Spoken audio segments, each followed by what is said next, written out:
History pages flip చేస్తుంటే అంజలి సర్వాణి పేరు బోల్డ్ లెటర్స్ లో రాసుంటుంది. She was the first left arm fast bowler to represent India. Cricket చూస్తే మొత్తం బ్యాటర్ డామినేటెడ్ స్పోర్ట్. అలాంటి బ్యాటర్ డామినేటెడ్ స్పోర్ట్లో ఫాస్ట్ బౌలర్ అవ్వాలని ఎందుకు అనిపించింది? ఎక్కువ పరిగెడతా కాబట్టి. యాక్చువల్లీ ఇండియాకి ఆడుతున్నప్పుడు ఇండియన్ టీం బస్ మిస్ అయిపోవాలంటే ఆ స్టోరీ ఏంటి? ఎర్లీ మార్నింగ్ ఫ్లైట్ ఉంది, అలారం 5 పెట్టి ఆన్ చేయలేదన్నమాట. ఫోన్స్ వస్తున్నాయి, అంతే సైలెంట్లో ఉంది ఫోన్. 20 minutes అయిపోయింది, మేఘన పరిగెత్తుకుంటూ రూమ్కి వచ్చి ఏమన్నారు వచ్చిన తర్వాత? అందరు క్లాప్స్ కొట్టారు బస్సులో. ఇండియన్ రైల్వే హిస్టరీలో కూడా జరిగిండదేమో ఇలాగా, ఒక ఇండియా ప్లేయర్ని బయటకు చూపెట్టి అసలు ఇంతవరకు ఏం ఆడిన ప్లేయర్ ఆడడం ఫైనల్స్లో కూడా, అది కూడా పేసర్గా నువ్వు ఒక్కటే ఆడుతున్నావు. That was great. నేను ఇంకా దిస్ ఇస్ ద డే అనుకున్నాను నేను. Who's your role model women cricket? when I started playing cricket అయితే Mithali Raj, she's evergreen. Currently playing అయితే Ellyse Perry in every aspect, fitness లో కానీ, fielding, bowling, batting, no one can beat her. But you always make her struggle. నా ఫ్యామిలీలోనే full pressure ఉండేది. Cousins కానీ నా friends కానీ ఆల్రెడీ జాబ్స్ వచ్చేసి దే వెల్ సెటిల్డ్. నేనేమో మా ఊర్లో ఉండేదాన్ని. End of the day we have to see something in cricket only. On average ఒక అమ్మాయి ఫస్ట్ క్లాస్ క్రికెట్ ఆడితే how much she can earn? Association DAs ఇస్తారు, క్యాంప్స్కి డిఎస్ ఇస్తారు. సో ఆల్మోస్ట్ ఇప్పుడు ప్లేయర్ ఆఫ్ ద మ్యాచ్ ప్రతి దానికి వచ్చిందనమాట. ఇంతకుముందు లేకుండింది ఉమెన్స్లో. ప్లేయర్ ఆఫ్ ద మ్యాచ్ ప్రతిసారి you have an opportunity to earn 50,000 or 60,000 per day. And also WPL ఆడితే మళ్ళీ ఎక్స్ట్రా పే ఉంది. ఆ తర్వాత జాబ్ వచ్చే ఆపర్చునిటీస్ ఎక్కువ ఉంటాయి ఫస్ట్ క్లాస్ క్రికెట్ ఆడితే. So if you have a chance to change one thing in Andhra cricket కానీ, రైల్వేస్ కానీ, ఇండియన్ క్రికెట్ టీమ్ కానీ, what would you change? Already Indian team is changing. నేను వెళ్ళి నా కోచ్కి, సార్ నేను చేయను ఈరోజు, నాకు అనిపించట్లేదు. You cannot speak like this to a coach. You will get judge. ప్లేయర్స్లో కూడా అంతే కదా. ఇప్పుడు సీనియర్ ప్లేయర్ ఉన్నారు, మనకి ఎలా అలవాటు చేస్తారు, సారు లేకపోతే అక్క అన్న అనేదే రెస్పెక్ట్ అంటారు. అవును. షోల్డర్ టేర్ అయిపోయింది, నీలో టేర్ ఉంది, నీ స్ట్రెస్ ఫ్రాక్చర్ ఉంది, బట్ స్టిల్ ఒక సీజన్ అంతా ఫుల్ మ్యాచెస్ ఆడారంటే అసలు how hard was it for you? ఈ మ్యాచ్లో నాది అయిపోతుంది, ఈ మ్యాచ్లో బ్రేక్ డౌన్ అయిపోతుంది అని ఎవ్రీ మ్యాచ్ అనిపించేది. If I'm able to push little, I will push little bit more. Hello guys, welcome to the second episode of Stump Mic with Sandeep. Today I have with me Anjali Sarwani, Indian cricketer. Hello Anjali, welcome to Stump Mic with Sandeep. Thank you Sandeep for inviting me. Let's get started. Sure. So actually మీ డెబ్యూయే ఒక history అని చెప్పొచ్చా? ఎందుకంటే being the first left arm fast bowler ఇండియాకి represent చేయడం, ఆ feeling మీకు ఎలా అనిపిస్తుంది? I think it's an honour. ఎందుకంటే లెఫ్ట్ ఆర్మ్ పేసర్స్ మన ఆంధ్ర సైడ్ చాలా తక్కువ మంది ఉన్నారు. ఈవెన్ ఇండియా టీంలో కానీ ఆల్ ఓవర్ ఇండియా కూడా చాలా తక్కువ మంది ఉన్నారు పేసర్స్. అండ్ నేను ఫస్ట్ ఉమెన్ లెఫ్ట్ ఆర్మ్ పేసర్గా సెలెక్ట్ అవ్వడం నాకు చాలా ప్రౌడ్ ఫీలింగ్. ఓకే, అసలు స్పోర్ట్స్లోకి రావాలి అన్న థాట్ ఎప్పుడు స్టార్ట్ అయింది, ఎలా స్టార్ట్ అయింది? నా ఎంటైర్ ఫ్యామిలీ అందరూ స్పోర్ట్స్ ఎంతూజియాస్టే. మా ఫాదర్ బాస్కెట్బాల్ ప్లేయర్, మా డాడీ వాళ్ళ బ్రదర్ ఫుట్బాల్ ప్లేయర్, మా grandfather athlete. So almost అందరూ ఆల్రెడీ ఆ స్పోర్ట్స్ ఫీల్డ్లో ఉన్నారనమాట. కానీ ఎవరు వాళ్ళ పిల్లల్ని ఎవరిని సపోర్ట్ చేయలేదు. I'm the lucky one in our siblings. చిన్నప్పటి నుంచి అలా క్రికెట్ అన్ని గేమ్స్ ఆడేదాన్ని అనమాట స్కూల్ లెవెల్లో. అలాగలాగా కంటిన్యూ అయ్యి ఫస్ట్ అథ్లెటిక్స్ చేశాను.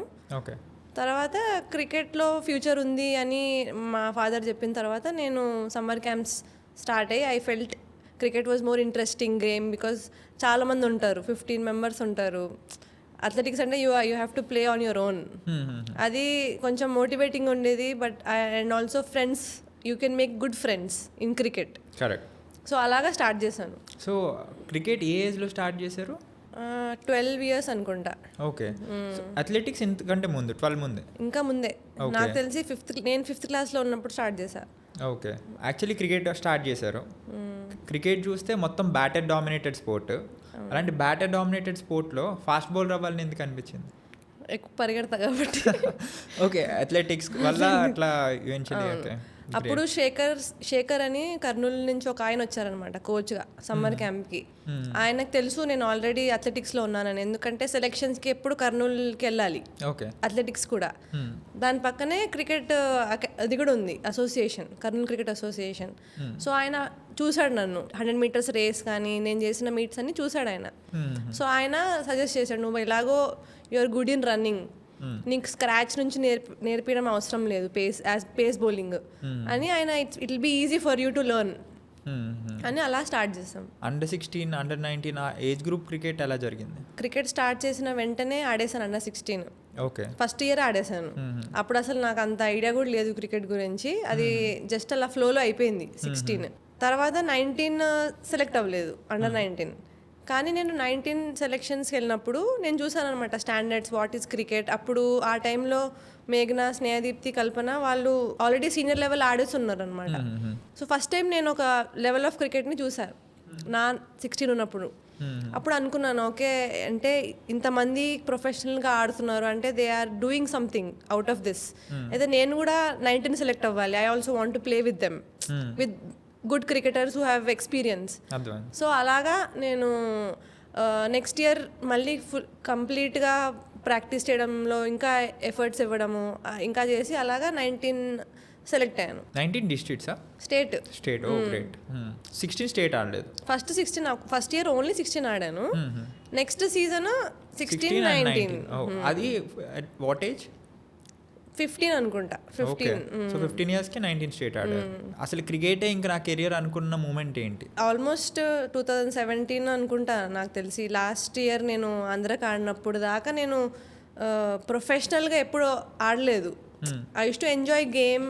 కానీ ఇదే నా కెరియర్ అనేది లాస్ట్ ఆంధ్రాకి కోవిడ్ ముందు జరిగిన సీజన్ నాకు అనిపించింది అనమాట. This is something that I have to look forward. దీనికి నేను ఇంకొంచెం ఎఫర్ట్ ఇస్తే maybe there is a chance, ఏదైనా ఆడొచ్చు అని అనిపించింది. సో ఆ మూమెంట్లో మీరు అలా ఇన్స్పైర్ అయ్యి ఇంకా క్రికెట్లోనే ప్రొఫెషన్ కంటిన్యూ చేయాలనుకున్న మూమెంట్ ఏంటి? ఎందువల్ల అట్లా అనుకున్నారు మీరు? ఎందుకంటే అదే ఇయర్ నేను వద్దనుకున్నా, యాక్చువల్గా క్రికెట్ ఆపేద్దాం అనుకున్నాను. నా 23 అండర్-23 టైం అనమాట, ఇది సేమ్ టైం. ఏది సెలెక్ట్ అవ్వట్లేదు, అంటే నెక్స్ట్ లెవెల్కి ఏం సెలెక్ట్ అవ్వట్లేదు. అప్పుడు అనిపించింది అట్లీస్ట్ నేను ఈ ఏజ్ టైంలో నేను ఏదైనా ఎడ్యుకేషన్ చేస్తే దానికి నాకు ఫ్యూచర్ ఉంటుందని అనుకున్నాను. అదే సీజన్ నేను ఎమర్జింగ్ ఏషియా కప్కి సెలెక్ట్ అయ్యాను అనమాట.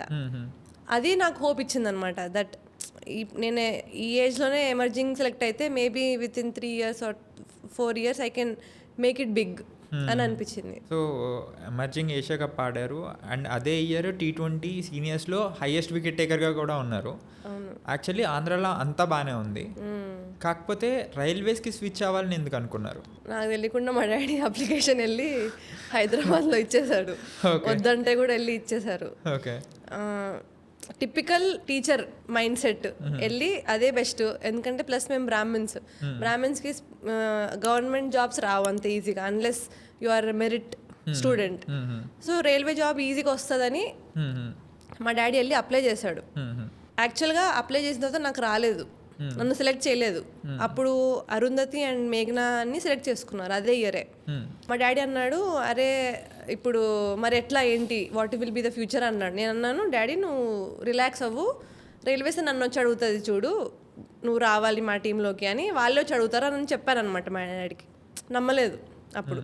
కరెక్ట్ కోవిడ్ కంటే జస్ట్ ఫ్యూ వీక్స్ ముందు నాకు కాల్ వచ్చింది రైల్వేస్ నుంచి. ఒక ఆఫీసర్ కాల్ చేశారు. కాల్ చేసి ఆయనని ఇంట్రడ్యూస్ చేసుకొని అన్నారనమాట, ఇలా నీకు రైల్వే జాబ్ ఇస్తాను, నువ్వు రైల్వేస్కి ఆడతావా అని అన్నాడు. నేనంటే ఫస్ట్ నేను ఫేక్ అనుకున్నా, అసలు ఆఫీసర్ ఎందుకు ఫోన్ చేస్తారు మనకి. నేను చెప్పాను అనమాట, సరే సార్ ఏది అప్లికేషన్ ఏమన్నా నాకు ఫస్ట్ చేసింది అదే కదా, మేము హైదరాబాద్కి వెళ్ళి ఇచ్చాము అప్లికేషన్. ఈసారి వాళ్ళే ఫోన్ చేశారు కదా, మాకు తెలియదు ప్రాసెస్. ఆయన అన్నాడు, అవసరం లేదు, మీరు జస్ట్ ఆన్లైన్లో పంపించండి, మేము చేసేస్తామని అన్నాడు. ఓకే, అప్పుడు దాకా నేను నమ్మలేదు. ఎలాగో కోవిడ్ వచ్చేసింది, కోవిడ్లో అన్నీ క్లోజ్ అయిపోయింది, రైల్వేస్ కూడా స్టాప్ అయిపోయింది, ఎక్కడేం వర్క్ అవ్వట్లేదు. మా డాడీ అనుకున్నాడు ఇంకా రాదు, కోవిడ్ వచ్చేసింది ఇంకా గాన్ అని. ఇమీడియట్లీ కోవిడ్ ఇట్లా అయిపోయిన వెంటనే నాకు మళ్ళీ కాల్ చేశారు, నువ్వు హైదరాబాద్కి వచ్చేసి నీకు ట్రయల్స్ ఉన్నాయి, విత్ ఇన్ 1 day అన్నీ అయిపోయినాయి.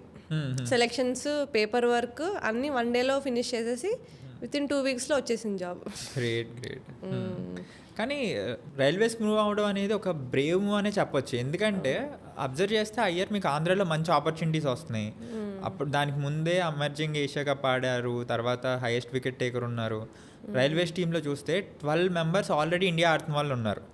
And fast bowlers like Renuka Singh and మేఘనా సింగ్ వీళ్ళందరూ కూడా ఉన్నారు. సో అలాంటి టైంలో మీరు వెళ్తే మీకు ఆపర్చునిటీ వస్తుందో రాదో కూడా తెలియదు, but still you chose to go to Railways. So అది ఎందుకని? First reason, Indian Railways one of the best teams in India. పాస్ట్లో చూసినా ప్రజెంట్లో చూస్తే కూడా Indian Railways has a history of winning. నాకేమనిపించిందంటే యాజ్ అ యంగ్ క్రికెటర్ ఇప్పుడు Indian Railways ఎప్పుడు ఫైనల్స్కి రీచ్ అవుతుంది. ఏ ఫార్మాట్ అయినా, 1 డే, T20s, ప్రతిసారి they are in finals. So all the selectors ఎక్కడ వస్తారు? వాళ్ళు నాకౌట్స్కి వస్తారు, నాకౌట్స్ చూస్తారు అండ్ ఫైనల్స్ చూస్తారు. లీగ్ స్టేజ్లో నేను స్టార్టింగ్లో అంత ఎక్కువ సెలెక్టర్స్ వచ్చి చూసేవాళ్ళు కాదు selection matches. Railways is the only వేకి నేను ఒకవేళ నాకు నాకౌట్స్లో ఆపర్చునిటీ వస్తే, నేను పర్ఫామ్ చేస్తే all the selectors will be there. Plus నేను 1, 2, 3 వికెట్స్ తీసినా కూడా ఐఎమ్ ప్లేయింగ్ ఫర్ రైల్వేస్. నాకు ఆ ఇంప్రెషన్ ఉంటుంది. అంటే షీఈ్ అ రైల్వే ప్లేయర్. అంటే ఇంతమంది ఇండియా ప్లేయర్స్లో కూడా తనకి ప్లేయింగ్ 11లో ఇచ్చారంటే వాట్ ఈజ్ షీ. ఒక ఇన్సిడెంట్ కూడా అయింది ఈ విషయంలో. నా సెకండ్ సీజన్ అనుకుంటా రైల్వేస్కి. అప్పుడు రేణుకా అండ్ మేఘనా సింగ్ కామన్వెల్త్ ఆడడానికి వెళ్ళారనమాట. ఆ లీగ్ నాకు వచ్చింది ఆపర్చునిటీ. నేను మంచిగా పర్ఫామ్ చేశాను. సూపర్ లీగ్స్కి వాళ్ళు జాయిన్ అవుతున్నారు అనమాట టీమ్కి. అప్పుడు అనుకున్నాను నేను, నా ఛాన్సెస్ అయిపోయినాయి, ఇప్పుడు రేణుకా మేఘనా సింగ్ వస్తున్నారు, వాళ్ళకే ఇస్తారు ఆపర్చునిటీ. ఫస్ట్ ఆబ్వియస్గా ఇస్తారు కదా, ఆల్రెడీ ఇండియా ప్లేయర్స్. అయితే ఫస్ట్ వాళ్ళు రాగానే ఫస్ట్ మ్యాచ్ వాళ్ళే ఆడారు నాకౌట్స్లో. క్వార్టర్ ఫైనల్స్ ఆడారు వాళ్ళు. తర్వాత గెలిచాం, కానీ చాలా క్లోజ్ మ్యాచ్ అనమాట. ఇట్లా అటు ఇటు అయ్యే మ్యాచ్, కానీ గెలిచేసాం end of the day. So అప్పుడు నూషిన్ కోచ్, మితాలి అక్క మెంటోర్ అనమాట రైల్వే టీమ్కి. వాళ్ళిద్దరు ఏమనుకున్నారు, ఎలాగో అంజలి బాగా పర్ఫామ్ చేసింది లీగ్ స్టేజ్లో, తనకి ఒక ఆపర్చునిటీ ఇద్దాం, వీల్ ట్రై ఇన్ ద సెమీఫైనల్స్లో నేను రేణుకా సింగ్ ఆడాం. మేఘనా సింగ్ని బయట పెట్టేశారు. ఓకే. ఆ రోజు నేను పర్ఫామ్ చేస్తాను, రేణుకా పర్ఫామ్ చేయలేదు. అనుకున్నాను అదే this will be breakthrough moment. ఒకవేళ ఫైనల్స్ నేను ఆడితే ఇంకా ఇండియన్ రైల్వేస్ హిస్టరీలో కూడా జరిగిండదేమో ఇలాగా, ఒక ఇండియా ప్లేయర్ని బయట కూర్చోబెట్టి డొమెస్టిక్ ప్లేయర్, అసలు ఇంతవరకు ఏం ఆడని ప్లేయర్ ఆడడం ఫైనల్స్లో కూడా. అది కూడా ఓకే. నేను ఆల్రెడీ డిసైడ్ అయిపోయాను అనమాట, నాకు రాదు ఆపర్చునిటీ, రేణుకా మేఘనా సింగ్ వీళ్ళే ఆడతారు అనుకున్నాను. నాకు మార్నింగ్ ఫైనల్స్ రోజు నూషిన్ అక్క, మితాలక్క పిలిపించి చెప్పారనమాట, యాజ్ ఎ పేసర్గా నువ్వు ఒక్కటే ఆడుతున్నావు, రేణుకా అందరినీ బయట కూర్చోబెట్టేశారు, నన్ను ఒక్కటే ఆడిచ్చారు పేసర్గా. అయితే నేను ఇంకా దిస్ ఇస్ ద డే అనుకున్నాను నేను. అయితే ఆ రోజు T20 మ్యాచ్, అది కూడా మహారాష్ట్రతో అనుకుంటా. 160 కొట్టారు వాళ్ళు మా మీద. ఫస్ట్ బ్యాటింగ్ వాళ్ళు చేశారు. తర్వాత బ్యాటింగ్ యాక్చువల్గా ఆంధ్రాకి నేను మిడిల్ ఆర్డర్ బ్యాటింగ్ వెళ్ళేదాన్ని అనమాట, కానీ రైల్వేస్లో ఎక్స్పెక్టే చేయలేదన్నమాట నేను, ఎందుకంటే అంత చాలా పెద్ద పెద్ద ప్లేయర్స్ ఉన్నారు. నేను క్యాజువల్గా అలా కూర్చుంటే 2 డౌన్ బ్యాటింగ్ పంపించారు నన్ను ఫైనల్స్. అది కూడా నా జన్మలో ఫైనల్స్ ఆడలేదు నేను. ఆంధ్ర కూడా ఎప్పుడు క్వాలిఫై అవ్వలేదు ఫైనల్స్కి. నేను అనుకున్నా ఇదేంద్రా బాబు ఫైనల్స్కి ఆడిస్తున్నారు నన్ను, చాలా ప్రెషర్ ఉండే ఆల్రెడీ. అనుకున్నా డూ ఆర్ డై, నువ్వు విన్ చేపిస్తే నువ్వే హీరో, లేదంటే నెక్స్ట్ ఇయర్ నుంచి నువ్వు ఆంధ్రాకి ఆడుకోవాలనుకున్నాను నేను. 3 overs ఎంతో 30 runs ఏమో కావాలన్నమాట. నేను స్నేరానా ఆడుతుండే అప్పుడు. నేను 10 balls 25 runs కొట్టేసి లాస్ట్ బాల్ 6 కొట్టేసి గెలిపించేసా మ్యాచ్. Last ball 6, wonderful. 4 runs ఏమో రిక్వైర్డ్ ఉండే, 6 కొట్టేసా. గ్రేట్. అట్లా స్టార్ట్ అయింది రైల్వేస్లో నా ప్లేయింగ్ 11. ఓకే. యాక్చువల్లీ వెళ్ళిన వెంటనే ఒక సీజన్ అంతా కూర్చోబెట్టారు కదా. అవును.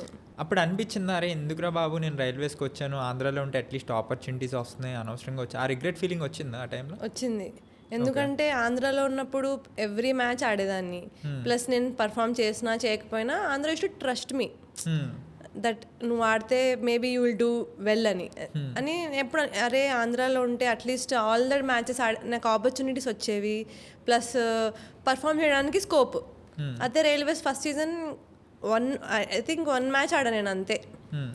1 మ్యాచ్ ఎందుకు ఆడిచ్చారంటే అందరికి ఆపర్చునిటీ ఇవ్వాలని చెప్పి ఎవరెవరు బయట ఉన్నారో వాళ్ళందరికీ ఒక్కొక్క మ్యాచ్ ఆపర్చునిటీ ఇచ్చారనమాట, జస్ట్ ఫిల్ చేయడానికి అంతే.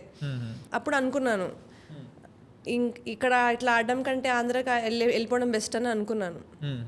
ఈ టీం మేబీ ఇంత మంచి టీం కదా, ఇక్కడ ఆపర్చునిటీ గ్రాప్ చేయాలంటే I should be extraordinary player for them. దానికి ఒకటే option, either I have to work harder than before, plus ఏ ప్రాక్టీస్ గేమ్ జరిగినా కూడా I have to keep performing, then only I'll get an opportunity అని నాకు అనిపించేసింది first season. So do or die, ఈసారి కంప్లీట్గా whatever it is I give my best, తర్వాత whatever it is, సరే ఆడితే ఓకే, ఆడకపోతే వచ్చేద్దాం అనుకున్నా వాపస్. ఆ సెకండ్ సీజన్ మీకు చెప్పినట్లు అది అలా జరిగిపోయింది. గ్రేట్. సో డ్రీమ్ సీజన్ వచ్చిందని చెప్పొచ్చు. రైల్వేస్కి బాగా పెర్ఫార్మెన్స్ చేసి ఫైనల్లో మ్యాచ్ గెలిపించి అంతా బాగానే ఉంది. బట్ ఆ ఏజ్ గ్రూప్లో లైక్ 23 ఆ టైంలో మీతో పాటు మీ పియర్స్ లైక్ మీ పేరెంట్స్ కానీ మీ రిలేటివ్స్ పిల్లలు, ఫ్రెండ్స్ వాళ్ళు ఆల్రెడీ వేరే వేరే కెరియర్స్లో సెటిల్ అయిపోతూ ఉంటారు. అప్పుడు అనిపించిందా లైక్ వాళ్ళు సెటిల్ అవుతున్నారు, నేను క్రికెట్లోకి వచ్చి తప్పు చేశానా అని ఆ పియర్ ప్రెషర్ ఉండేదా? ఖచ్చితంగా ఉంది. ఎందుకంటే నా ఫ్యామిలీలోనే ఫుల్ ప్రెషర్ ఉండేది. అందరూ కజిన్స్ కానీ నా ఫ్రెండ్స్ కానీ ఆల్రెడీ జాబ్స్ వచ్చేసి దే ఆర్ వెల్ సెటిల్డ్. నేనేమో మా ఊర్లో ఉండేదాన్ని. అందరూ బెంగళూరు, హైదరాబాద్, డిఫరెంట్ కొంతమంది స్టేట్స్ కూడా వెళ్ళిపోయారు. అయితే అనిపించేది అనమాట, దీనివల్ల will I be beneficial in the future, లేకపోతే ఏంటి నా ఫ్యూచర్, నేను కోచ్ అవ్వాలా ఏంటి అనిపించింది. ఎందుకంటే మనం ఏమీ లేకపోతే end of the day we have to see something in cricket only. Opportunities చాలా తక్కువ ఉన్నాయి మళ్ళీ క్రికెట్లో కూడా ఫ్యూచర్కి అనుకున్నాను. చాలా అనిపించేది అనమాట, I have to give answers for every one. Relatives pressure చాలా ఎక్కువ ఉంటుంది, ఎందుకంటే అందరూ relatives either highly educated persons ఉంటారు, లేకపోతే కల్చరల్ సైడు. సో చాలా డిఫికల్ట్గా ఉండేది. నాకు ఒకటే కాదు, మా డాడీకైనా మా మమ్మీకి కూడా చాలా ప్రెషర్ ఉండేదన్నమాట నా వల్ల. మరి ఆ టైంలో ఎట్లా హ్యాండిల్ చేసేవాళ్ళు? ఫస్ట్ ఆఫ్ ఆల్ నేను ఇంట్లో ఉండేదాన్ని కాదు, ఎప్పుడు చూసినా ఏదో ఒక దగ్గర ప్రాక్టీస్కి వెళ్ళిపోయేదాన్ని. మెజారిటీ ఆన్సర్స్ మా డాడీ మా మమ్మీ ఇచ్చేవాళ్ళు. అయితే వాళ్ళు చాలా సపోర్ట్ చేశారనమాట ఈ విషయంలో. వాళ్ళు ఎప్పుడు నాకు చెప్పలేదన్నమాట ఇలాగా, అంటే ఇట్లా అంటున్నారు, ఏం చేస్తావు, ఏంటి నీ ఫ్యూచర్ అని క్వశ్చన్ చేయలేదన్నమాట ఎప్పుడు. They use to handle them well. ఏం చెప్పేవాళ్ళంటే, లేదు మా పాప చేస్తుంది, చూపిస్తుంది, వెయిట్ చేయాలి, క్రికెట్ అనేది ఎడ్యుకేషన్ కాదు కదా, ఒక ఎగ్జామ్ రాస్తే పాస్ అయిపోవడం అయితే కాదు, it should be by luck and hard work అంతే. నేను కూడా ఫీల్ అయ్యేదాన్ని, అరే వీళ్ళు ఎట్లా హ్యాండిల్ చేస్తున్నారు అనేది. కానీ ఫస్ట్ హ్యాపీనెస్ ఎక్కడ వచ్చిందంటే నాకు రైల్వే జాబ్ వచ్చినప్పుడు. So I'm settled now, that's what they think. So అందరు చాలామంది అంటే క్రికెట్ వల్ల తనకి జాబ్ వచ్చిందని కొంచెం ప్రౌడ్ ఫీలింగ్ ఉండేది. ప్లస్ ఇప్పుడు ఇండియా ఆడిన తర్వాత అది ఇప్పుడు పీక్స్కి వెళ్ళిపోయింది. సో ఆ టైంలో ఆంధ్రాకి ఆడేటప్పుడు కోచ్ మారియా ఫాహే అని ఉండేవాళ్ళు. సో ఆవిడ యొక్క రోల్ మీ కెరియర్కి ఎలా హెల్ప్ అయింది? ఆమె ఆ టైంలో అసలు అంత నెక్స్ట్ లెవెల్ ఆఫ్ క్రికెట్ ఇంకా ఉమెన్స్కి అయితే రాలేదు ఆమె వచ్చినప్పుడు మన ఆంధ్రాకి. ఆమె చాలా హయ్యర్ లెవెల్ ఆఫ్ కోచింగ్ ఇచ్చేదన్నమాట. డిఫరెంట్ మెథడ్స్ యూస్ చేసేది. మనం ఎప్పుడు జస్ట్ నార్మల్ ఫీల్డింగ్ సెషన్ చేసేవాళ్ళం, నెట్స్ ఆడేవాళ్ళం, మ్యాచ్ ఆడేవాళ్ళం ఆమె రాకముందు.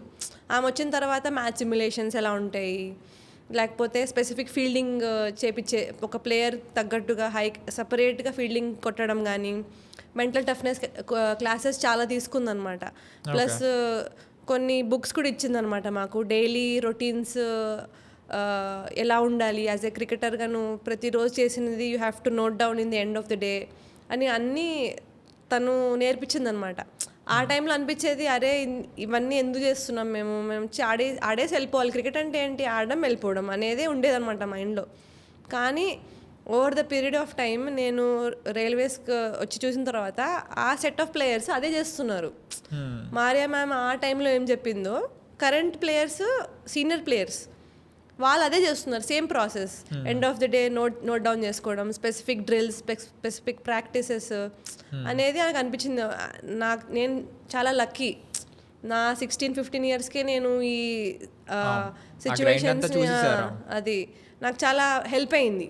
చాలా ఈజీగా నేను హ్యాండిల్ చేయగలిగాను అనమాట. యాక్చువల్లీ కోవిడ్ ముందు emerging Asia cup highest wicket taker in T20 seniors.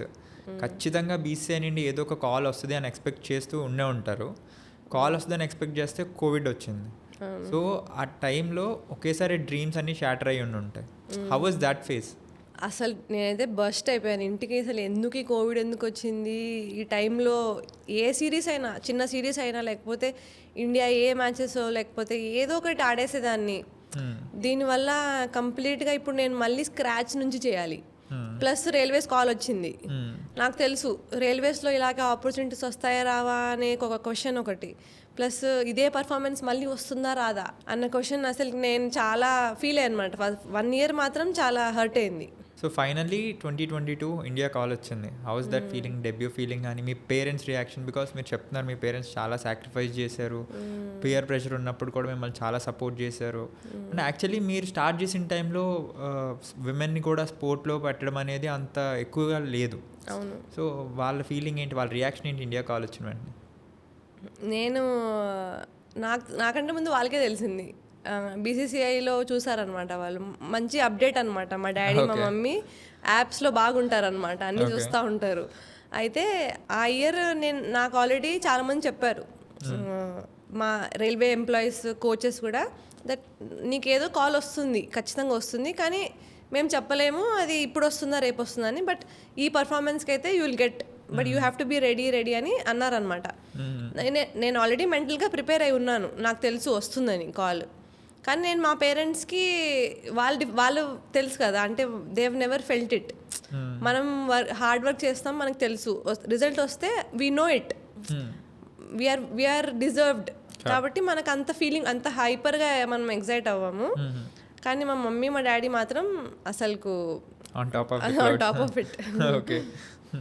India కాలపే కాదు, T20 వరల్డ్ కప్లో కూడా ఛాన్స్ వచ్చింది. So how's that feeling? అంటే యాక్చువల్లీ ఆ T20 వరల్డ్ కప్కి వచ్చేసరికి ఇండియా ఖచ్చితంగా ఫైనల్స్కి వెళ్తానని అందరూ అనుకున్నారు, బట్ అన్ఫార్చునేట్లీ సెమీస్లో ఓడిపోయాం. సో ఏం జరిగింది అక్కడ సెమీస్ మ్యాచ్? మనం మంచి స్టేజ్లోనే ఉండింది. ఆస్ట్రేలియా ఆల్రెడీ లూజింగ్ స్టేజ్లో ఉండే ఆ టైంలో. ప్లస్ హర్మన్ అండ్ జెమీ ఇద్దరు మంచి పార్ట్నర్షిప్ బిల్డ్ చేశారు. బాల్ టు బాలే ఉండింది, ఇంకా బాల్ కంటే రన్స్ ఎక్కువ లేకుండే. నాకేమనిపించిందంటే ఆ సిల్లీ రన్అట్ హర్మన్ దగ్గర నుంచి ఒక రన్అట్ అయింది, అది ఈజీగా తీసేసుకుంది ఆ run. Maybe if should have pushed little bit. Almost 12-13 overs అయిపోయినాయి. సో లాస్ట్ 7 overs ముందు ఇద్దరు వితిన్ 2 overs అవుట్ అయిపోయారు. కొత్త బ్యాటర్కి రాగానే అంత తొందరగా ప్రెషర్ని, అది కూడా plus Australian team, they know how to handle it at that time.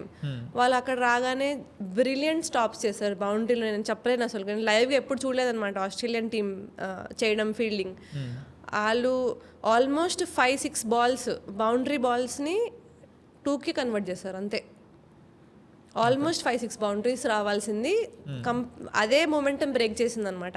ఒకవేళ ఆ 5-6 బౌండరీస్ వచ్చేసి ఉంటే ఆ టైంలో మనకి రన్స్ చాలా తక్కువ ఉండేది, బాల్స్ ఎక్కువ ఉండేవి, వాళ్ళు ప్రెషర్లో ఉండేవాళ్ళు. ఈవెన్ మెన్స్ వరల్డ్ కప్లో కూడా చూస్తే ఫైనల్స్లో వాళ్ళ ఫీల్డింగ్ కానీ యాక్చువల్లీ ఫీల్డ్ సెట్స్ కానీ మనం యాక్చువల్లీ వరల్డ్ కప్ అంతా డామినేట్ చేసాం. స్టిల్ వాళ్ళు కేవలం వాళ్ళ ఫీల్డింగ్తో, వాళ్ళ field సెట్స్తో they dominated that final. Correct.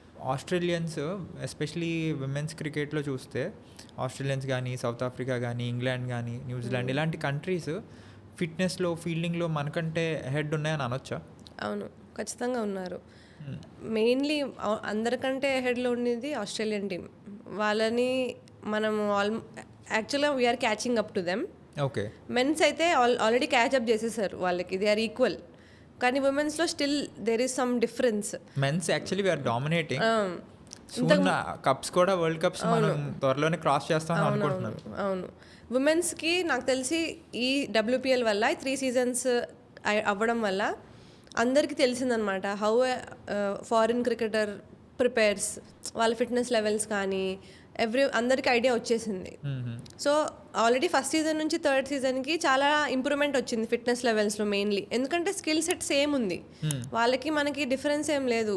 మనం ఏం షార్ట్స్ ఆడతామో వాళ్ళు కూడా అవే ఆడతారు. But the way of executing at them at the right time, ఎలాగా వాళ్ళు ఫీల్డింగ్లో ఒక 4 బౌండరీని 2 runs ఇవ్వడము, సింగిల్ని డాట్ బాల్ చేయడము, రన్అట్స్ క్రియేట్ చేయడము, అది కొద్దిగా డిఫరెన్స్ ఉంది. అది మనం క్యాచప్ చేసేస్తే నాకు తెలిసి we will be very tough team for them. కానీ డబ్ల్యూపీఎల్ వల్ల అసలు విమెన్ క్రికెట్ డైనమిక్స్ మారిపోయాయి కదా. అవును, కంప్లీట్గా మారిపోయాయి అసలు. ఎట్లా హెల్ప్ అవుతుంది like interaction with foreign players కానీ అదంతా? ఫస్ట్ ఆఫ్ ఆల్ వాళ్ళ way of preparation completely different. మనం ప్రిపేర్ అయ్యే వాళ్ళు చాలా స్పెసిఫిక్గా ఉంటారనమాట. If they want to do something వాళ్ళు డైరెక్ట్గా క్వశ్చన్ చెప్పేస్తారనమాట కోచ్కి, నేను ఇది చేస్తాను, నేను ఇది చేసేస్తాను, అంతే, నేను చెయ్యను. They are straightforward. ఇప్పుడు మన ఇండియన్స్ చూస్తే you cannot speak like this to a coach. నేను వెళ్ళి నా కోచ్కి, సార్ నేను ఇది చేయను ఈరోజు, నాకు అనిపించట్లేదు అని చెప్తే ఆ ఈక్వల్ ర్యాప్ ఉండదు. You will get judge. ఖచ్చితంగా జడ్జ్ చేసేస్తారు. ఎందుకు చేయాల్సిందే, లేదు అందరు చేస్తున్నారు కాబట్టి నువ్వు చేయాల్సిందే అన్న. అది కోచెస్ మైండ్ సెట్ కూడా మారాలంటారా? అవును, చాలా బెటర్ అయింది నాకు తెలిసి. Almost they are also being equal, like they are being friendly with player ఇంతకు ముందుతో కంపేర్ చేస్తే. కానీ they should be some kind of free flow ఉండాలి కదా. They should understand a player. ఈ ప్లేయర్కి ఏంటి రిక్వైర్మెంట్, ఈ ప్లేయర్ ఏంటి రిక్వైర్మెంట్ అనేది వాళ్ళు క్లారిటీగా ఉంటే అయిపోతుంది. ఆ చిన్న క్లారిటీ మనం అంటే ఎస్పెషలీ సీనియర్స్ లెవెల్స్ డబ్ల్యూపీఎల్ వరకు వచ్చారంటే టాలెంట్ ఉండి ఐడియా ఉంటేనే వస్తారు. సో ఆ లెవెల్కి వచ్చిన తర్వాత వాళ్ళకి ఏం చేయాలో ఏం చేయకూడదో కొంత ఐడియా ఉంటుంది. సో ఆ ఫ్రీడమ్ ఇస్తే ఇంకా బాగుంటుంది. అండ్ ఎస్పెషలీ కోచెస్ దగ్గరికి వచ్చేసరికి నేను అబ్జర్వ్ చేసింది ఏంటంటే, రీసెంట్లీ నేను దుబాయ్లో ఒక కోచ్ దగ్గర ప్రాక్టీస్కి వెళ్ళా. ఈజ్ డగీ బ్రౌన్ అని, played for England and Scotland. వెళ్ళిన వెంటనే మనకు అలవాటు కదా కోచెస్ని సార్ అని పిలవడం. సో వెళ్ళి గుడ్ ఈవినింగ్ సార్ అని విష్ చేస్తే ఆయన ఏం చెప్పారంటే, నా మైండ్ బ్లో అయిపోయింది అని చెప్పిన ఆన్సర్కి. సెడ్, నేను ఇక్కడికి వర్క్ చేయడానికి వచ్చాను, నువ్వు ఇక్కడికి వర్క్ చేయడానికి వచ్చావు, వి బోత్ ఆర్ ఈక్వల్స్, ఇక్కడ no one is superior, no one is inferior, so don't call me sir, నువ్వు నా పేరు పెట్టి పిలువు, మనం ఇక్కడ వర్క్ చేయడానికి వచ్చావు అని చెప్పారు. అది ఈ మైండ్ సెట్ మనం ఇక్కడ చూడం అసలు. నేను ప్లేయర్స్లో కూడా అంతే కదా. ఇప్పుడు సీనియర్ ప్లేయర్ ఉన్నారు, నువ్వు వాళ్ళని పేరు పెట్టి పిలిస్తే దే జడ్జ్ యు. అవును, టార్గెట్ చేస్తావు. సో అది కూడా ఉంది. If you see foreign cricketers, వాళ్ళు అందరినీ there is a respect between them. మనకి ఎలా అలవాటు చేస్తారు, సారో లేకపోతే అక్క అన్న అనేదే రెస్పెక్ట్ అంటారు. వాళ్ళకి సెల్ఫ్ ఆ ఫీలింగ్ చూపిస్తారనమాట. You are senior to me, but I don't have to call you with some other name. Same పేరు పెట్టి పిలుస్తారు వాళ్ళు. ఆ డిఫరెన్స్ అయితే ఉంది. So actually coming back to Harmanpreet, off the field attitude ఎలా ఉండేది?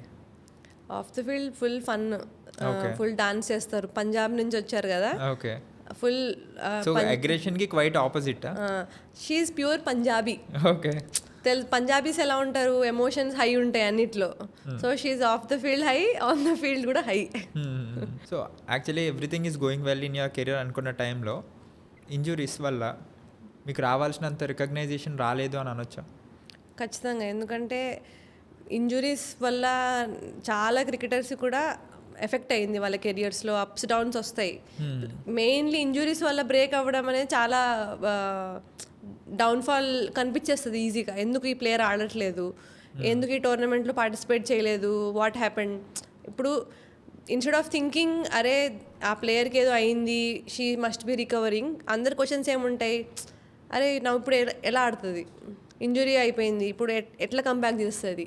దీస్ క్వశ్చన్స్ చాలామంది రేస్ చేశారనమాట ఆ టైంలో. అసలు ఏమేమి ఇంజురీస్ అయ్యాయి మీకు? ఫస్ట్ స్ట్రెస్ ఫ్రాక్చర్ అయింది నీలో, తర్వాత షోల్డర్ పెక్ మైనర్ గ్రేడ్ 3 అయింది, ఇప్పుడు మళ్ళీ మెనిస్కస్ టేర్ అయింది. So each year one thing. ఎంత కష్టంగా అనిపించేది ఆ టైంలో, లైక్ బాగా ఆడతాం, పెర్ఫార్మెన్స్ చేస్తూ ఉంటాం, సడన్గా ఒక ఇంజురీ అవుతుంది మొత్తం. బికాస్ నాకు కూడా ఐ హ్యావ్ నీ surgery, ACL tear, meniscus tear. మనం ఒక ప్లాన్లో వెళ్తూ ఉంటాం, పెర్ఫార్మెన్స్ కూడా వస్తూ ఉంటాయి, నెక్స్ట్ ఇట్లా ఆడతాం ప్లాన్ చేసుకుంటూ ఉంటాం, సడన్గా ఇంజురీ వస్తుంది అవుట్ ఆఫ్ బ్లూ. సో ఆ టైంలో ఎట్లా ఎంత కష్టంగా అనిపిస్తుంది? ఫస్ట్ ఇంజురీ నాకు స్ట్రెస్ ఫ్రాక్చర్ అయినప్పుడు అయితే చాలా అనిపించింది అనమాట. అంటే ఇది తొందరగా ఎప్పుడు రికవర్ అయిపోతాను, నేను ఎప్పుడు ఫీల్డ్కి వెళ్ళిపోతాను, ఎప్పుడు ఆడతాను, ఎప్పుడు ఎవ్రీ టైం ఎవ్రీ డే అదే అనిపించేది. అరే ఇంకెన్ని రోజులు, ఇప్పటికే ఆల్రెడీ చాలా మంత్స్ అయిపోయింది. ప్లస్ ఎన్సీఏలో ఉండేదాన్ని అనమాట. అప్పుడు 8 months 9 months ఏమో ఉన్నాను ఎన్సీఏలో. యూనో ఎన్సీఏలో ఎలా ఉంటుంది ఫీలింగ్, ఎన్సీఏలో there are so many other players who are all going through something. ఎప్పుడు డిప్రెస్గా ఉంటుంది ఎన్సీఏ అంటేనే. అందరు ఏదో ఒక దాంట్లో ఉంటారు అనమాట. ఎవ్రీవన్ ఇస్ ఇన్ డిఫరెంట్ అప్పుడప్పుడు టీమ్స్ కూడా ప్రాక్టీస్ కి వస్తూ ఉంటాయి, అవి చూసి మనం ఆడలేకపోతున్నాం ఫీలింగ్ వస్తుంది. అవును. అయితే చాలా ఎన్సీఏలో చాలా లోన్లీగా అనిపించింది అనమాట. ఫస్ట్ ఆ 8 months అయితే చాలా లోన్లీ అనిపించింది. అరే నేను ఎప్పుడు వెళ్ళిపోతా ఇక్కడ నుంచి, ఎంత తొందరగా వెళ్దాం అనే ఫీలింగ్లోనే ఉండేదన్నమాట. Hello guys, big thanks to each and every one for your love and support for Ashwin Hebbar's episode. It was very special to me. కానీ 90% ఆఫ్ ద వ్యూవర్స్ వాచ్ చేస్తున్నారు కానీ సబ్స్క్రైబ్ చేసుకోవట్లేదు. So please subscribe to Stump Mic with Sandeep. మీరు subscribe చేసుకోవడం వల్ల మా టీంకి చాలా మోటివేటింగ్గా ఉంటుంది అండ్ ఇంకా మంచి మంచి ఎపిసోడ్స్ తీసుకురావడానికి చాలా మోటివేషన్ ఇస్తుంది. Thank you. షోల్డర్ టేర్ అయిపోయింది, నీలో టేర్ ఉంది, నీ స్ట్రెస్ ఫ్రాక్చర్ ఉంది, బట్ స్టిల్ ఒక సీజన్ అంతా ఫుల్ మ్యాచెస్ ఆడారంటే అసలు how hard was it for you injuries పెట్టుకుని ఆడడం? అసలు నాకు అనిపించింది, నేను ఏ మ్యాచ్ వెళ్ళి ఆడేటప్పుడు ఈ మ్యాచ్లో నాది అయిపోతుంది, ఈ మ్యాచ్లో బ్రేక్ డౌన్ అయిపోతుంది అని ఎవ్రీ మ్యాచ్ అనిపించేది. కానీ ఎవ్రీ మ్యాచ్ అనుకునేదాన్ని, if I'm able to push little I push little bit more. I kept going. Sometimes అది తప్పు, మనం అలా చేయకూడదు. అది క్రికెటర్గా కాదు, ఏ స్పోర్ట్స్ వాళ్ళు కూడా ఇంజురీస్తో పుష్ చేయకూడదు. కానీ మనకి ఇన్నర్ ఫీలింగ్ ఉంటుంది కదా, పర్లేదులే నొప్పి అయితే కానీ ఆడేద్దాం అని అలా పుష్ చేసి నేను ఉన్నదాన్ని ఇంకా ఎక్కువ చేసుకున్నాను అనమాట. అది రాంగ్ మూవ్ అని అనిపిస్తుంది నాకు. కానీ యూజువల్లీ మనకి కాలుకి చిన్న దెబ్బ తగిలితేనే అంత పెయిన్ అనిపిస్తుంది, లోపల మజిల్స్ టెండాన్స్ టేర్ అయిపోతాయి, లిగమెంట్స్. స్టిల్ ఆడడం అనేది it's not at all an easy task. అమ్మాయిలు జనరల్గా చాలా సెన్సిటివ్గా ఉంటారు అనుకునే వాళ్ళందరికీ ఇది ఒక great answer. What ever you did is a great thing. But yeah, as you rightly mention, మనం అట్లా పుష్ చేయడం వల్ల ఇంజురీస్ ఇంకా అగ్రివేట్ అవుతాయి. With proper guidance and proper physio consultation వెళ్తే బెటర్. బట్ మ్యాచ్ టైంలో ఆ ఇంజురీస్ ఆడారు కదా, ప్రిపరేషన్ ఎలా ఉండేది? Like let's say match 9 o'clock start అంటే మీ ప్రిపరేషన్ ఎప్పుడు స్టార్ట్ అయ్యేది? బికాస్ ఐ నో టేపింగ్స్ ఉంటాయి, రీహాబ్స్ ఖచ్చితంగా చేయాలి ఎవ్రీడే. ఒకసారి ఆ ప్రిపరేషన్ గురించి చెప్తారా? 6కే స్టార్ట్ అయిపోయేది. 6 నుంచి నా డే స్టార్ట్ అయిపోయేది, మార్నింగ్ 6 నుంచి. ఎందుకంటే 7:30 కల్లా రీచ్ అవ్వాలి గ్రౌండ్. సో దానికి ముందే రీహాబ్, మొబిలిటీ, స్టెబిలిటీ కానీ లేకపోతే టేపింగ్ కానీ ముందే అయిపోవాలి. బ్రేక్ఫాస్ట్ కూడా ముందే చేసేసుకోవాలి. సో ఆల్మోస్ట్ 6 నుంచి 7:30 దాకా హోటల్లో టేపింగ్స్ అన్నీ అయిపోయేది. గ్రౌండ్కి రాగానే అట్లీస్ట్ 30 minutes గ్యాప్ వచ్చేది అనమాట అందరికీ. నేను రాగానే గ్రౌండ్కి వెళ్ళిపోయి మళ్ళీ నా రీహాబ్, మళ్ళీ నా మొబిలిటీ, ఎక్స్ట్రా వార్మప్ అన్నీ ఎక్స్ట్రా అనమాట. ప్రతిదీ అందరు 10 minutes చేస్తే నేను 20 minutes చేయాలి ఏదైనా. ప్లస్ లోవర్ బాడీ ఇంజురీ కాబట్టి దాన్ని రన్నింగ్ స్టార్ట్ చేయాలంటే దానికి ముందు ఆల్మోస్ట్ 40 minutes ఇవ్వాలి నేను టైం. సో నేను హోటల్లో ఒక 30 minutes, గ్రౌండ్కి వచ్చిన తర్వాత 40 minutes, ప్లస్ అందరితో పాటు మళ్ళీ వార్మప్. ఆల్మోస్ట్ ఒక స్ట్రెంత్ సెషన్ అయిపోయేది అనమాట నాకు మ్యాచ్ స్టార్ట్ ముందే. మళ్ళీ వచ్చిన తర్వాత టేపింగ్స్ తీయడం అదొక పెద్ద నరకం, స్కిన్కి అంటుకుపోతూ ఉంటుంది. నెక్స్ట్ డేకి ప్రిపరేషన్ స్టార్ట్ చేసుకోవాలి, మళ్ళీ రికవర్ చేసుకోవాలి. ఖచ్చితంగా ఐస్ బాత్స్ కానీ పూల్ సెషన్స్ ఖచ్చితంగా చేయాల్సిందే, లేకపోతే స్ట్రెచ్చింగ్స్ ఖచ్చితంగా చేయాల్సిందే. దానికి ఒక 1 hour మ్యాచ్ అయిపోయిన తర్వాత. Hats off to you. ఇన్ని ఇంజురీస్తో యూ బిన్ పుషింగ్ అంటే ఇట్స్ రియల్లీ గ్రేట్. WPL వచ్చిన తర్వాత ఇండియన్ క్రికెట్ కానీ లేకపోతే ఓవరాల్గా WPL రిప్రజెంట్ చేసిన ప్లేయర్స్కి కానీ లైఫ్స్లో ఎంత హెల్ప్ అవుతుంది ఇన్ టర్మ్స్ ఆఫ్ ఎర్నింగ్స్ కానీ ఇన్ టర్మ్స్ ఆఫ్ ఎక్స్పోజర్ కానీ? ఎర్నింగ్స్ మాత్రం అందరికీ చాలా బెనిఫిట్ అయిపోయింది WPL వల్ల. Even someone who is very poor, WPLలో if they are very talented player, WPLలో ఒకవేళ if they are selected, so వాళ్ళకి ఎక్స్పోజర్ దొరుకుతుంది, ప్లస్ మీడియా అటెన్షన్ దొరుకుతుంది, ప్లస్ 1-2 మ్యాచెస్లో ఇఫ్ దే పర్ఫామ్ దానివల్ల బ్రాండింగ్స్ వస్తాయి, ప్లస్ వాళ్ళకున్న కాన్ఫిడెన్స్ కూడా నెక్స్ట్ లెవెల్ తీసుకెళ్తారు. ప్లేయర్స్ కానీ మీడియా కానీ మీటింగ్స్లో కానీ they keep praising a player. So అది మనకి జనరల్గా దొరకదు if you're playing for our states. Almost ఇండియాకి ఆడుతున్న ప్లేయర్స్ అందరితో మింగిల్ అవుతాము, మింగిల్ అయి ట్రావెల్ చేస్తూ ఉంటారు, వాళ్ళతోనే పెర్ఫార్మెన్స్ చేస్తూ ఉంటారు. అండ్ ఎస్పెషలీ మీ కేసులో చూస్తే Tahlia McGrath, so you got her again. And Ellyse Perry కూడా. సో ఎల్ఎస్ పెర్రీ అయితే మీకు చాలా స్ట్రగుల్ అయింది. సో వాళ్ళ వికెట్స్ మీరు over a period of time రిపీటెడ్గా తీస్తూ ఉంటే మీ కాన్ఫిడెన్స్ కూడా పెరుగుతూ ఉంటుంది. I'm getting the best wickets, so నేను మళ్ళీ చేయగలను అని. సో డబ్ల్యూపీఎల్ అయితే చాలా హెల్ప్ అయిందని అనుకోవచ్చు. సో ఎక్స్పోజర్ అండ్ ఎర్నింగ్స్ గురించి మాట్లాడాం కాబట్టి మామూలుగా మనం ఏదైనా కెరియర్ చూస్ చేసుకోవాలనుకుంటే చాలా ఆలోచిస్తాం ఏం కెరియర్ చూస్ చేసుకోవాలని. సో మనకి క్రికెట్లో ప్యాషన్ ఉంది, క్రికెట్ ఆడదామని అనుకున్నా, ఒక అమ్మాయి ఎస్పెషల్లీ తన కెరియర్ చూస్ చేసుకోవాలంటే వాళ్ళ పేరెంట్స్ కానీ లేదంటే తను కానీ ఇంకా ఎక్కువ ఆలోచిస్తుంది. తను ఎస్పెషల్లీ స్పోర్ట్లోకి రావాలి, క్రికెట్ ఆడాలనుకుంటే మన ప్యాషన్ ఎంతైనా ఉండనివ్వండి, అవునన్నా కాదన్నా ఎంత ఎర్న్ చేస్తాం అనేది కూడా ఒక మెట్రిక్ కింద కన్సిడర్ చేస్తాం. కరెక్ట్. సో ఇప్పుడు ఆన్ అన్ యావరేజ్ ఒక అమ్మాయి ఫస్ట్ క్లాస్ క్రికెట్ ఆడితే how much she can earn? Almost 4 lakhs to 5 lakhs వచ్చేస్తుంది. ప్లస్ డిఏస్ ఇస్తారు, అసోసియేషన్ డిఏస్ ఇస్తారు, క్యాంప్స్కి డిఏస్ ఇస్తారు. So almost 4-5 months they will be in camps. So and also DAs అందరికీ increase అయ్యాయి ఇంతకు ముందుతో కంపేర్ చేస్తే. ఇప్పుడు నాకు తెలిసి ఆల్మోస్ట్ పర్ డే 1000 rupees 1500 అనుకుంటాను స్టేట్ లెవెల్ టీమ్స్కి ఇస్తారు.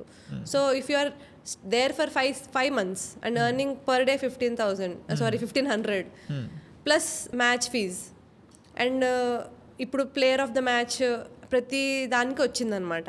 సో ఇంతకుముందు లేకుండింది ఉమెన్స్లో, ఇప్పుడు ఈవెన్ డొమెస్టిక్ లీగ్ స్టేజ్ నుంచి స్టార్ట్ చేశారనమాట. Every match has a player of the match. So player of the match ప్రతిసారి you have an opportunity to earn 50,000 or 60,000 per day on that day if you do well. Plus if you are reaching finals, 50 lakhs is the prize money from BCCI. So there is money everywhere. And also WPL ఆడితే మళ్ళీ extra pay ఉంది. అవును. Base price I think ఎంత 30 lakhs. For a capped player it is 30. Okay. Uncapped 10. Okay. So 10 lakhs at the least. ఆ తర్వాత job వచ్చే opportunities ఎక్కువ ఉంటాయి ఫస్ట్ క్లాస్ క్రికెట్ ఆడితే. సో క్రికెట్ని ఒక కెరియర్గా చూస్ చేసుకుంటానంటే do you encourage young girls? 100%. Plus ఇప్పుడు ఏజ్ గ్రూప్స్ కూడా ఇంక్రీజ్ అయ్యాయి ఉమెన్స్లో. There is under 15, under 19, under 23 seniors and ప్రతిదానికి there are one days T20s both. కాబట్టి there are so many tournaments. ఇంతకు ముందుతో కంపేర్ చేస్తే ఇప్పుడు చాలా టోర్నమెంట్స్ కూడా ఇంక్రీజ్ అయ్యాయి. సో యాజ్ ఎ ప్లేయర్గా నీకు ఎర్న్ చేయడానికి ఆపర్చునిటీస్ ఎక్కువ ఉన్నాయి, ప్లస్ పర్ఫామ్ చేయడానికి కూడా ఆపర్చునిటీస్ ఎక్కువ ఉన్నాయి. If you are young player, if you are under 16 player, మీకు ఇఫ్ యూఆర్ ఎక్స్ట్రాడినరీ క్రికెటర్ 19 ఆడతారు, 23 ఆడతారు, plus if good enough they will play for seniors also. So exposure you have 3 different tournaments to play and perform. So నాకు తెలిసి అందరికీ చాలా bright future present ఇప్పుడు women's క్రికెట్కి అయితే.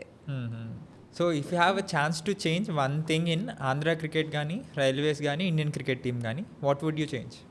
Already Indian team is changing. Already WPL వల్ల everyone has an idea ఎలాగా మనము ఒక బిగ్ టీమ్ని బీట్ చేస్తామని ఇంపార్టెంట్ టైమ్స్లో, ప్రెజర్ సిచ్యువేషన్స్లో ఎలాగా హ్యాండిల్ చేయాలనేది everyone has an idea Indian టీమ్కి అయితే. Indian Railways is already the best team and అందరూ ఆల్రెడీ ఫిల్టర్ చేసిన ప్లేయర్స్ వస్తారు, no new players. So everyone knows what to do. Only thing నాకేమనిపిస్తుంది అంటే as a railway player, current railway player, ఇప్పుడు level of cricket increase అయింది because of WPL. Even all the domestic teams కూడా catch up అవుతున్నారు good level of cricket ఆడడానికి. So మేము కూడా we should make sure that we are the best still, whatever it is. అట్లా అప్పుడే కదా competition increase అవుతుంది, ప్లస్ ఇండియన్ టీమ్ మంచి ప్లేయర్స్ వస్తారు, ఆబ్వియస్లీ అది ఇండియన్ టీమ్ కూడా హెల్ప్ అవుతుంది, బెనిఫిట్ అవుతుంది. అండ్ ఆంధ్ర క్రికెట్ అండ్ నేను చూసినప్పుడు ఇప్పటికీ there are so many young cricketers who are playing for the senior team. Only thing I think that can benefit ఏదంటే maybe every one should dream big. Don't just think కి నేను ఇప్పుడు ఈ 15లో ఉండాలి, just Andhra టీమ్కి సెలెక్ట్ అయిపోతే చాలు నాకు. ఆ థాట్ నుంచి వాళ్ళు నెక్స్ట్ లెవెల్ ఆలోచిస్తే, ఎందుకంటే టాలెంట్ ఎక్స్ట్రాడినరీ ఉంది మన ఆంధ్రాలో ఫస్ట్ నుంచి. యాజ్ గేమ్ వైజ్ కూడా everyone is skilful cricketers. Only thing is missing is ఆ కొంచెం బ్రేవ్నెస్, ఆ డేర్నెస్ లైక్ చేస్తే. ఎందుకంటే మన ఆంధ్ర సైడ్ చాలా చిన్న చిన్న డిస్ట్రిక్ట్స్ ప్లేస్ నుంచి వస్తారు. So they are not open అందరితో. కొంచెం భయం ఉంటుంది, అది భయమో రెస్పెక్టో తెలియదు కానీ everyone has little bit. మనం అది కొంచెం చిన్న డిస్ట్రిక్ట్స్ వచ్చిన వాళ్ళు ఇన్సెక్యూర్ ఫీలింగ్ అది చూస్తూ ఉంటాం. అవును, అది క్లియర్గా కనిపిస్తుంది అనమాట మన ఆంధ్ర టీంలో అయితే. దాన్ని క్రాస్ అయితే నాకు తెలిసి ఇప్పటికే ఆల్మోస్ట్ 3-4 మెంబర్స్ కనిపిస్తున్నారు WPLలో కానీ ఉమెన్స్ ప్లేయర్స్. సో ఆ 3 నుంచి 6 అవుతుంది. అలాగా మంచి మంచి ప్లేయర్స్ ఇండియాకి ఆడేస్తారు మన ఆంధ్ర నుంచి. ఇప్పుడు ఆల్రెడీ 4 మెంబర్స్ ఆడేశారు. Maybe within 3-4 years another 5 members can play. So అది ఫ్యూచర్ ఆఫ్ ఆంధ్ర క్రికెట్ కూడా బెనిఫిట్ అవుతుంది. Correct. So what sets Anjali Sarvani apart అంటే ఏం చెప్తారు from in terms of your competition fast బౌలర్స్లో? ఐ థింక్ నేను I'm free in everything. Like game wise కూడా I'm open. I'm not ఇదే చేయాలి, నేను ఇంతకన్నా నేను పుష్ చేయను. లేకపోతే ఈ మ్యాచ్లో if I have to be flexible, I'm flexible. కొంతమంది ఎలా ఉంటారు, నా రోల్ ఇంతే, నేను ఇదే ప్రాక్టీస్ చేశాను కాబట్టి నేను ఇదే చేస్తాను, నేను వేరేది చేయను అని చాలామంది ఉంటారు. కానీ నేనైతే ఐఎమ్ నాట్ దట్. ఇప్పుడు నాకు I'm in swing bowler. So అందరూ ఏమనుకుంటారు, విండ్ ఒక సైడ్ ఉన్నప్పుడు వేస్తే ఇట్ విల్ బెనిఫిట్ మీ కదా. I'm okay to bowl from the other side also. If the other player is comfortable this side, I'm okay to do that. నేను ఇట్లనే stick on అయి ఉండను అనమాట, ఇదే చేస్తాను. అది చాలా ఇంపార్టెంట్ అని చెప్పాలి ఈ రోజుల్లో. ఎందుకంటే టీంలో బ్యాటింగ్, బౌలింగ్, ఫీల్డింగ్, ఇప్పుడు రీసెంట్గా ఆఫ్టర్ విరాట్ కోహ్లీ ఎరా ఫిట్నెస్, ఈ 4 పారామీటర్స్ చూస్తున్నారు. ఇప్పుడు రీసెంట్ టైమ్స్లో నేను చూస్తుంది 5th ఎలిమెంట్ ఏంటంటే, are you a value addition to the team మ్యానా కాదా? So that is also important point. And మీరు చెప్తున్న దాన్ని బట్టి you're always willing to play at any number. ఏ ఎండ్ అయినా బౌలింగ్ వేయడానికి రెడీగా ఉంటున్నారు. So you're always willing, value addition to the team. So that's a great skill to have. Youngsters కూడా ఇది నేర్చుకుంటే మీ నుండి వాళ్ళకి కూడా చాలా హెల్ప్ అవుతుంది అనుకుంటున్నాను. And who is your role model in women cricket? When I started playing cricket అయితే Mithali Raj. Okay, she's evergreen ఎప్పుడు. కరెంట్లీ ప్లేయింగ్ అయితే Ellyse Perry as a cricketer in every aspect, ఫిట్నెస్లో కానీ, fielding, bowling, batting, no one can beat her. The way she is maintaining. And తను almost 20 years నుంచి ఆడుతుంది క్రికెట్. As a fast bowler playing 20 years plus to an Australian team and every time playing in 11. చాలా difficult. Maybe she must be going through lot of injuries తను కూడా as a person.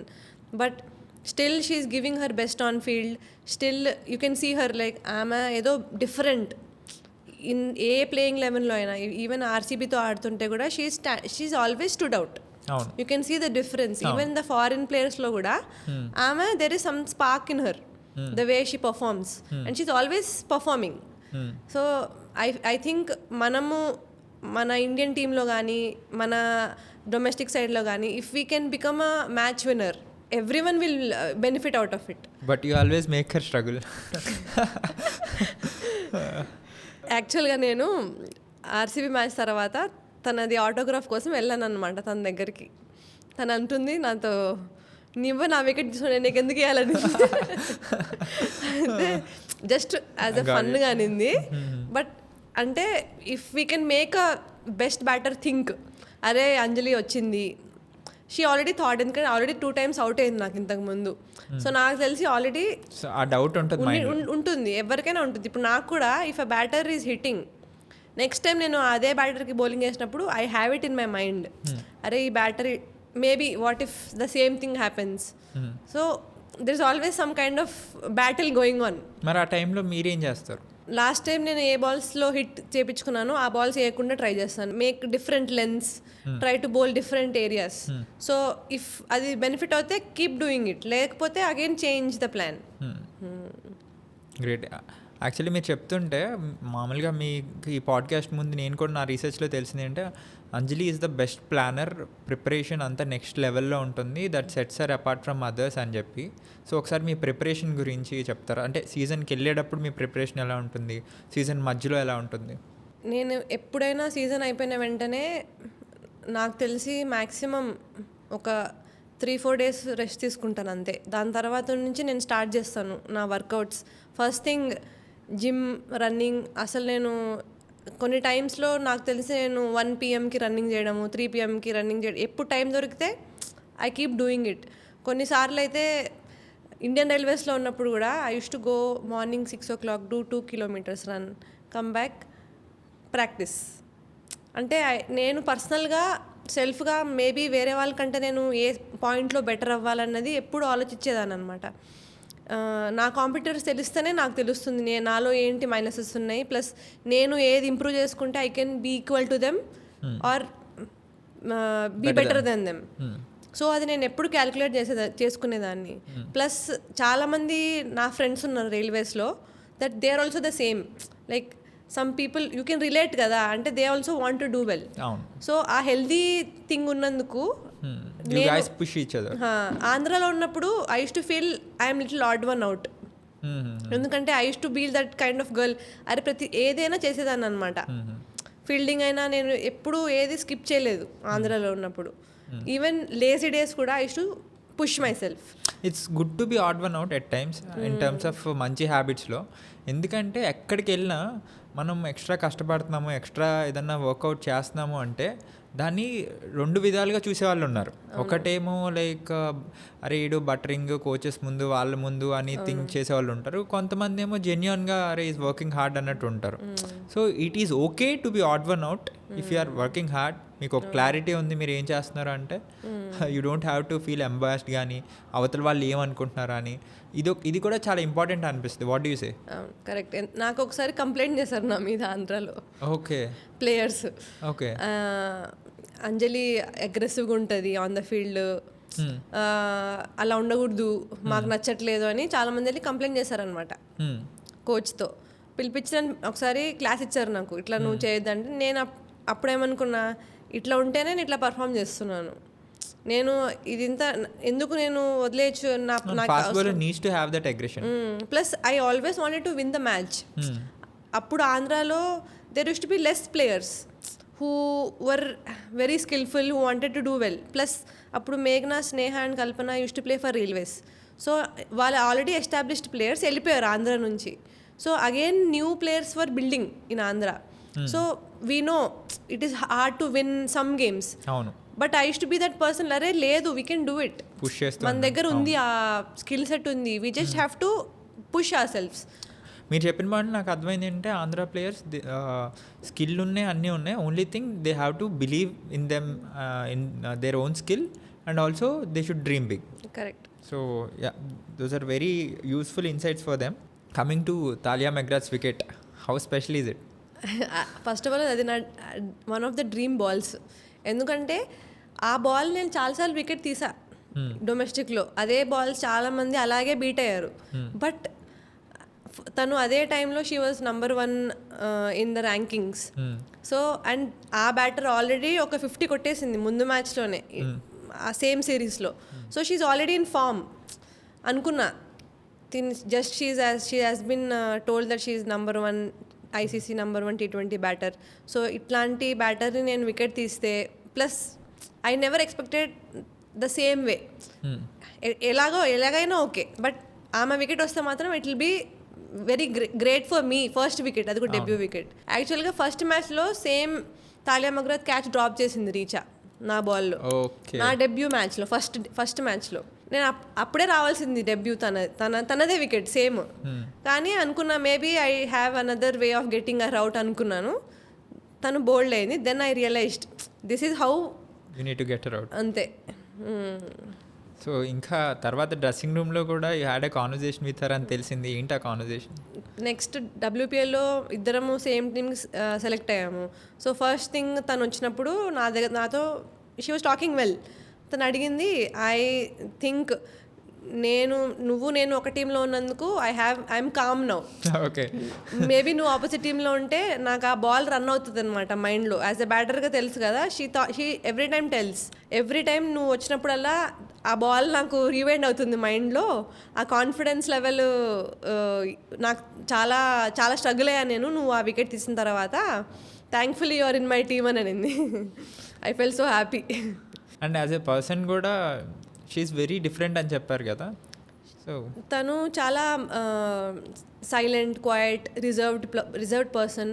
అలా అని she is not rude. కొంతమంది ఉంటారు reserved ఉంటే they don't want any one to come కదా into their mini circle. కానీ షీఈస్ ఆల్వేస్ ఓపెన్. తను చాలా చెప్పింది నాకు how she prepares herself in Australia. Australian టీంలో ఉన్నప్పుడు హౌ షీ ప్రిపేర్స్, ప్లస్ తను ఇంటికి వెళ్ళిపోతే ఏం చేస్తుంది, తను ఏమేం చేస్తే తనకి ఏం వర్కౌట్ అయింది, తను she always shares with me. నాకు చెప్తుంది నువ్వు ఇలా చేయొచ్చు, నువ్వు ఇంటికి వెళ్ళిపోతే ఇలాగ వర్కౌట్ చేస్తే నీకు ఇది బెనిఫిట్ అవుతుంది. So she's always open person. And నాకు తెలిసి ఆస్ట్రేలియన్స్ కొంతమంది తెలిసిపోతుంది అనమాట, they don't want to tell everything. ఎందుకంటే you know they are the best. మళ్ళీ ఆస్ట్రేలియా ఇండియా వర్సెస్ మ్యాచ్ అయితే ఆపోజిట్ టీమ్స్ ఆడాల్సిందే. So but she's always open with me especially. నాకైతే I'm very happy that she's in my team so that I could learn. So that's how lessons are made actually. ఎందుకంటే వాళ్ళు they find their own ways. అవతల వాళ్ళకి చెప్తారు but still దాన్ని ఎలా encounter చేయాలో కూడా వాళ్ళకి తెలుసు. So yeah, that was great. And Taylor Swift ఏంటి అసలు? టేలర్ స్విఫ్ట్ రోల్ ఏంటి మీ కెరియర్లో కానీ మీ లైఫ్లో కానీ? టేలర్ స్విఫ్ట్ నేను ఒక డివోటీ, టేలర్ స్విఫ్ట్కి ఫ్యాన్ కూడా కాదు. Okay. I pray for her. అంటే నేను నాకు తెలిసి 12 years 13 years ఉన్నప్పుడే ఐ స్టార్టెడ్ లిస్నింగ్. అప్పుడు she is not famous also. తను అసలు అంత ఫేమస్ కూడా కాదు. ప్లస్ ఆ టైంలో సాంగ్స్ చాలా హిట్ అయ్యాయి తనవి. Love story, you belong with me, అవి ఎవర్ గ్రీన్ సాంగ్స్. బట్ నేను అవి కాకుండా వేరే సాంగ్స్ కూడా వినేదాన్ని అనమాట. స్లోగా నా క్రికెట్ కెరియర్తో ఎలాగా రేజ్ అయిందో ఆమె మీద రెస్పెక్ట్ కానీ తను చేసే work ethics, first of all I think ఆమె చేసే వర్క్ ఎథిక్స్ నేను ఎవరిని చూడలేదు. అంత serious sincere person. Okay. So one of the main things that నేను కూడా ఇంత సిన్సియర్ ఉండడం ఈజ్ టేలర్ స్విఫ్ట్. ఎందుకంటే she is very hard working person. So అది నాకు రెనగేట్ అయిందనమాట చిన్నప్పటి నుంచి, వితౌట్ నోయింగ్ అది క్యారీ ఫార్వర్డ్ అయింది. గ్రేట్. సో యాక్చువల్లీ ఇండియాకి ఆడుతున్నప్పుడు ఇండియన్ టీం బస్ మిస్ అయిపోయేవాళ్ళంట, ఆ స్టోరీ ఏంటి? యాక్చువల్గా ఆ రోజు మాకు డ్రెస్సెస్ వస్తున్నాయి అనమాట. ఆ రోజు ఎందుకో లేట్ అయింది ఇవ్వడము. వాళ్ళు ఏం చెప్పారంటే రాత్రి 1 o'clockకి రూమ్ బయట పెడతామని చెప్పారనమాట. నేనేమనుకున్నాను ఇంతసేపు ఎలాగో లేచి అన్నా కదా, ఒక 1 hour వెయిట్ చేసి డ్రెస్సెస్ తీసుకొని పెట్టేసుకొని పడుకుందాము. ఎర్లీ మార్నింగ్ ఫ్లైట్ ఉంది, కష్టపడి లేచున్నా, తీసుకొని పెట్టేసుకున్నా. అలారం 5 పెట్టి ఆన్ చేయలేదన్నమాట. ఓకే.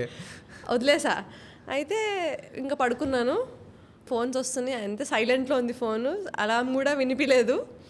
20 minutes అయిపోయింది. మేఘన పరిగెత్తుకుంటూ రూమ్కి వచ్చి నాక్ చేసి అప్పుడు లేచి బ్రష్ కూడా చేయలేదు నేను. అలాగే బట్టలు వేసుకుని వచ్చేసా కిందికి. ఏమన్నారు వచ్చిన తర్వాత? అందరు క్లాప్స్ కొట్టారు బస్సులో. ఫోన్లే. గ్రేట్. థ్యాంక్ఫుల్లీ అది మ్యాచ్ కాదు, ఓకే, ట్రావెల్ డే కాబట్టి క్లాప్స్ కొట్టారు. ట్రావెల్ డే కాకుండా మ్యాచ్ డే అంటే మ్యాచ్ డే అయితే ఐమ్ ప్రిటీ షూర్ మీరు కూడా లెగిసిపోయి ఉంటారు. పడుకునేదాన్ని కాదు ఫస్ట్. యాక్చువల్లీ చాలా ఎంజాయ్ చేస్తున్నాయి ఈ podcast. Lovely talking to you. And coming to your game, what was your future aspirations? ఏమనుకుంటున్నారు, ఇంకేం అచీవ్ చేయాలి? నేను యూపీ వారియర్స్లో ఉన్నప్పుడు I use to do some editing for the team first season. అయితే మా ఓనర్ సీన్ చాలా వీడియోస్ ఎడిట్ చేశాను అనమాట టీమ్కి. And they have hit 1.3 million views నేను చేసినవి. Okay.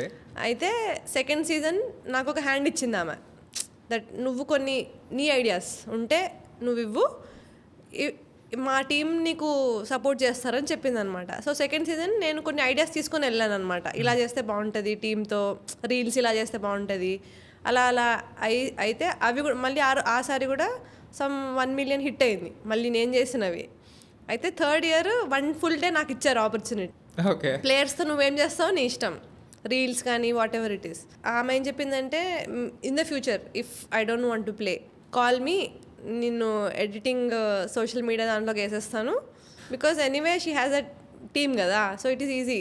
So maybe I'm thinking, నాకు తెలియకుండా నాకు తెలిసిందనమాట ఐ హ్యావ్ సమ్ ఐడియా. గుర్తుపెట్టుకో, ఇది ఈ పాడ్కాస్ట్ అయిపోయిన తర్వాత ఎడిటింగ్ టిప్స్ తెలుసుకో. ఈ పాడ్కాస్ట్ ఎడిటింగ్ మొత్తం అంజలి సార్ చేస్తారు.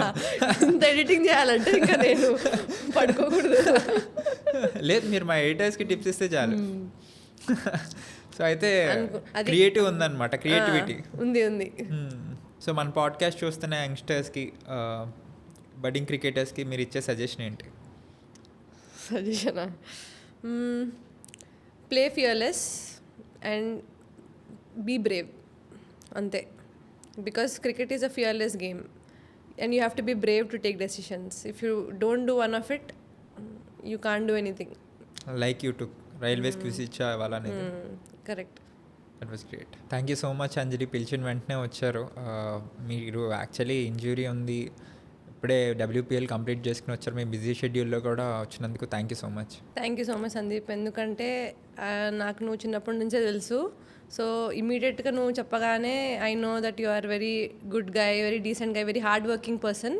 So I relate to such kind of people. So నేను if I'm coming to a podcast plus person like you, so it is good for every one. అందరు చూస్తారనమాట. There is lot of hard work in here. And yeah, idea is to that create awareness కానీ knowledge కానీ cricket గురించి. And మీలాంటి వాళ్ళు వచ్చి మాట్లాడితే, especially people like you ఎవరైతే ఫెయిల్యూర్స్ చూసి మళ్ళీ గ్రైండ్ చేసి కంబ్యాక్ చేసి ఇండియాకి ఆడడం, ఇలాంటి స్టోరీస్ వింటే ఇన్స్పిరేషన్ కూడా వస్తుందని చెప్పి ఒక మోటోతో స్టార్ట్ చేశాను. అండ్ థ్యాంక్ యూ పిలిచిన వెంటనే వచ్చినందుకు. No problem. We'll do again. Thank you. I think there is a future for both of us. Yeah, 100%. So ఈ ఎపిసోడ్ నుండి మన స్టంప్ మైక్ విత్ సందీప్లో ఒక చిన్న ట్రెడిషన్ స్టార్ట్ చేసాం. తారక్ తీసుకురా.